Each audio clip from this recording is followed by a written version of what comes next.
yoga, and obviously in non-Western world, yoga is a major health practice. अब ये योगा जो है that is a soft power, Indian soft power, ठीक है जी, पूरी दुनिया को योगा पे लगा दिया है। भारत देश की कोई विद्या यदि दुनिया भर में सराही जाए तो भला कौन ऐसा भारतीय होगा जिसे यह अच्छा नहीं लगेगा। परंतु भारत में कुछ लोग ऐसे हैं जिन्हें भारत की उन्नति, भारत के बढ़ते हुए सम्मान से काफी ज्यादा दिक्कत है। मदरसों के अंदर तो तालीम दिवस मनाना चाहिए, योग दिवस से क्या मतलब है। वोट बैंक की राजनीति करने वाले राजनेता एक खास वर्ग के ठेकेदार बने हुए हैं। पूरा विश्व योग कर रहा है। खाड़ी देश जो कि कट्टर इस्लामिक देश हैं, वह भी योग को बढ़ावा दे रहे हैं। परंतु भारत में जो मुस्लिम वोटों के सौदागर हैं, वह योग के नाम पर मुसलमानों को भ्रमित करने में लगे हुए हैं। तमाम मौलाना भी बरगला रहे हैं कि योग हिंदुओं की एक विद्या है, मुसलमान यदि योग कर लेंगे तो वह काफिर हो जाएंगे, इस्लाम खतरे में पड़ जाएगा। दोस्तों, एक तरफ भारतीय मुसलमान इस उलझन में है कि वह योग करें या ना करें, वहीं दूसरी तरफ इनके आका सऊदी अरब सहित करीब 47 मुस्लिम देशों ने अपने यहाँ योग को पूरी तरह से मान्यता दे दी है। क्या योग करना इस्लाम के खिलाफ है? भारतीय मुसलमान आखिर असमंजस में क्यों हैं? इस्लामिक देशों ने अपने यहाँ योग को मान्यता आखिर क्यों दी और सऊदी अरब ने अपने यहाँ योग को लेकर ऐसा क्या किया है जिससे भारत और पाकिस्तान के कट्टरपंथी सुलग रहे हैं? आखिर 21 जून को किस प्रकार से सेलिब्रेट किया गया इन इस्लामिक देशों में योग का महोत्सव, सब जानेंगे आज के इस वीडियो में। तो दोस्तों, बने रहिए हमारे साथ वीडियो के अंत तक और कमेंट में जय श्री राम अवश्य लिखें। नमस्कार, स्वागत है आप सभी का द साइंटिफिक हिंदू पर और मैं हूं आपके साथ आपका दोस्त धीरेन्द्र। इस बार 21 जून को योग पूरी दुनिया में धूमधाम से मनाया गया। वहीं इस्लामिक देश भी इससे अछूते नहीं रहे। इस्लामिक देशों में भी योग को लेकर खासा क्रेज देखा गया। पार्क भरे हुए थे, जिम सेंटर्स में भी लोग योगा कर रहे थे और अधिकतर लोगों ने अपने घरों में योगा किया। वहीं इन इस्लामिक देशों में सरकारों से जुड़े अहम पदों पर तैनात लोगों ने भी योगा करके लोगों को संदेश दिया कि योगा किसी धर्म के खिलाफ नहीं है। वहीं भारत में एक ऐसी विचारधारा है जो कहती है कि योग सिर्फ हिंदू धर्म का हिस्सा है और यह इस्लाम विरोधी है। लेकिन ये लोग जिन इस्लामिक देशों को अपना आका मानते हैं, जब वह योग करते हैं तो बेचारों की बोलती बंद हो जाती है। पूरी दुनिया में हिंदू धर्म ही एकमात्र ऐसा धर्म है जिसके धर्म ग्रंथों में विज्ञान भरा पड़ा है। योग भी हिंदू धर्म का ही एक विज्ञान है। हिंदू धर्म के अनुसार योग ईश्वर उपासना भी है और शरीर को निरोग बनाने का साधन भी। शायद यही बात भारतीय मौलानाओं को हजम नहीं होती, परंतु वह भूल जाते हैं कि योग भारतीय ऋषियों द्वारा खोजी गई एक प्राचीन विद्या है। भारत में रहने वाले सभी मुसलमान कन्वर्टेड हैं। यहाँ जितने भी मुसलमान हैं उनमें से किसी का भी पूर्वज अरब से चलकर यहाँ नहीं आया। जिन मनीषियों ने हमें योग की विरासत सौंपी है वह हिंदुओं के अलावा भारतीय मुसलमानों के भी पूर्वज हैं। इसके बावजूद कुछ जाहिल सियासतदान योग को धार्मिक चोला उड़ाकर मुसलमानों को भ्रमित कर रहे हैं। किसी भी ज्ञान को धर्म से जोड़ना मूर्खता ही है। योग करने से शरीर स्वस्थ व निरोगी रहता, फिर मुसलमान इसे क्यों ना करे। मुस्लिम मौलानाओं और वोट बैंक की राजनीति करने वालों से कोई पूछे कि क्या बीमारी धर्म देख कर आती है?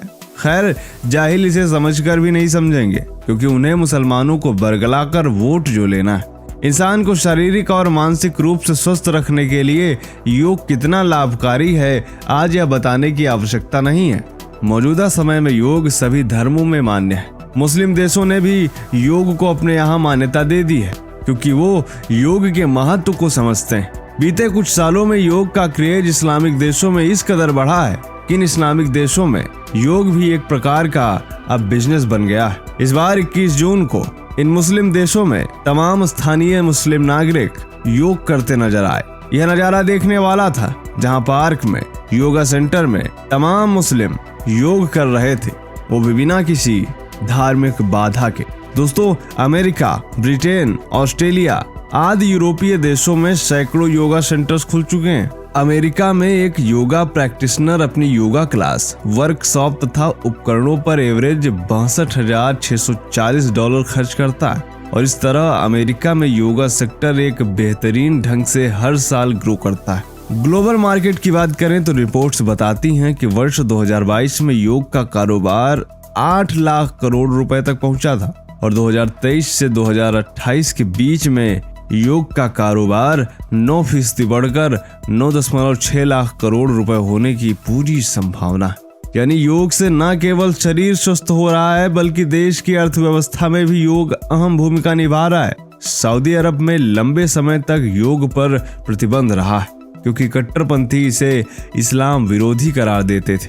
मुस्लिम देश सऊदी अरब आज भी कई तरह की रूढ़िवादी विचारधाराओं में जकड़ा हुआ है, लेकिन शारीरिक और मानसिक स्वास्थ्य लाभ को देखते हुए सऊदी अरब सरकार ने योग को न केवल मान्यता दी है बल्कि प्रमुख यूनिवर्सिटीज में योगा क्लासेस का आरंभ भी कर दिया। विदेशी पर्यटकों और निवेशकों को लुभाने के लिए सऊदी अरब लगातार अपने यहाँ सुधार कर रहा है। सऊदी योग कमेटी के अध्यक्ष नौफ अल मारवई ने कहा कि स्वास्थ्य और सेहत के लिए योग बहुत जरूरी है, इसीलिए योग कमेटी विश्वविद्यालयों में योग कक्षाओं के लिए कड़ी मेहनत कर रही है। दोस्तों, सऊदी अरब ही नहीं बल्कि ईरान, तुर्की सहित 47 मुस्लिम देशों ने योग को पूरी तरह से मान्यता दी है।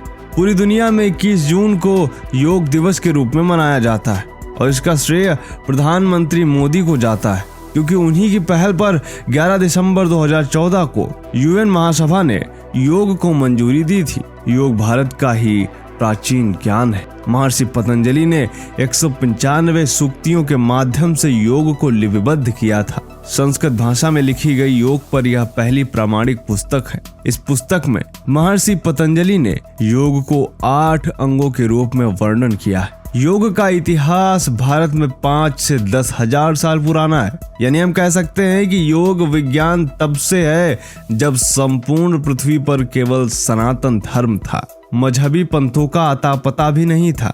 इसके बावजूद जाहिल मौलाना इसे विज्ञान ना मानकर धर्म से जोड़ते हैं। दुनिया के 190 से अधिक देशों ने योग की ताकत को स्वीकारा और यह ताकत इस बार 21 जून को दिखी भी।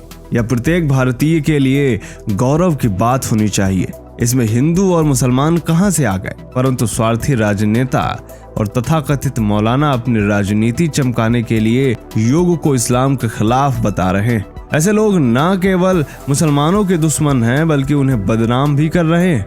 आपकी जानकारी के लिए बता दें कि जब प्रधानमंत्री मोदी ने संयुक्त राष्ट्र में योग दिवस मनाने का प्रस्ताव रखा था तब कई इस्लामिक देशों ने भी इसका समर्थन किया था। उस समय समर्थन करने वाले वह देश थे अफगानिस्तान, तुर्की, ईरान, इंडोनेशिया, यूएई, कतर और ओमान, जबकि पाकिस्तान, सऊदी अरब, मलेशिया, मॉरिशस, कैमरून, लीबिया और बुर्किना फासो ने इसका समर्थन नहीं किया था। परंतु योग के शारीरिक व मानसिक लाभों को देखते हुए तथा योग के बढ़ते कारोबार और क्रेज को देखते हुए इन देशों ने भी योगा करना शुरू कर दिया। तो दोस्तों, आज हमने आपको बताया योगा और इस्लाम के बारे में। क्या सोचना है आपका इस्लामिक देशों में बढ़ रहे योगा क्रेज के बारे में? कमेंट करके जरूर बताएं। मिलते हैं आपसे अगले वीडियो में, तब तक के लिए जय हिंद, जय भारत, वंदे मातरम।